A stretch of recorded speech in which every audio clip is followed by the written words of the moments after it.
So good morning friends, welcome back to my channel. I am Dr. Shweta Panchamude. So today I have taken a topic ABG, that is called the arterial blood gas analysis. So it is a diagnostic test that will assess the respiratory status of the patient. It also evaluate the acid base abnormality. So it show how the person lung are working or not.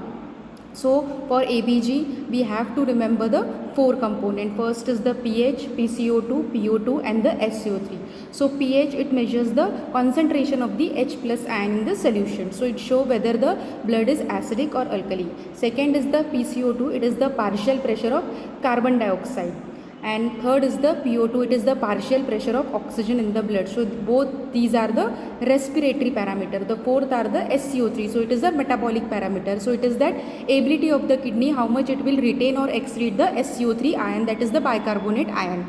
Now for ABG we have to remember this four component. Now when to say acidic and when to say alkalic. When the concentration of the H plus ion increases, the pH value get lower, then we say it is a acidic. When the concentration of the H plus ion get lower, the pH value get increases, so it is the base. So likewise we have to say whether it is acidic or alkali. So now we will see the compensation. So changes in PCO2 is controlled by the lung and changes in the SCO3 is controlled by the kidney. So both these systems are working together to maintain the acid base balance in an equilibrium.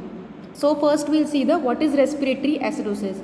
So when there is increase in PaCO2, we say it is a respiratory acidosis, and when there is a decrease in PaCO2 level, it is respiratory alkalosis. So these are the respiratory parameter. Now what is metabolic parameter? When SCO3 ion increases, it is the metabolic alkalosis, and when the SCO3 get lower, it is the metabolic acidosis. So these four things you have to remember when to say respiratory acidosis and respiratory alkalosis.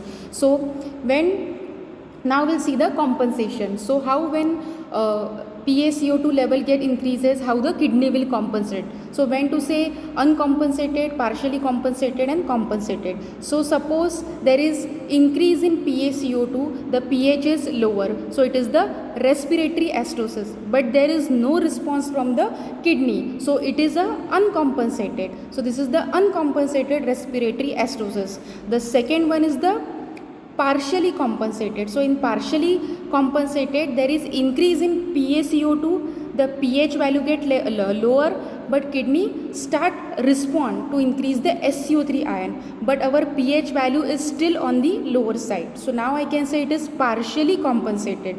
Now the third one is the fully compensated. When there is increase in PaCO2 and kidney start responding to increase the SCO3 at the same level, and pH value come back to the normal. So now I can say it is completely compensated respiratory acidosis.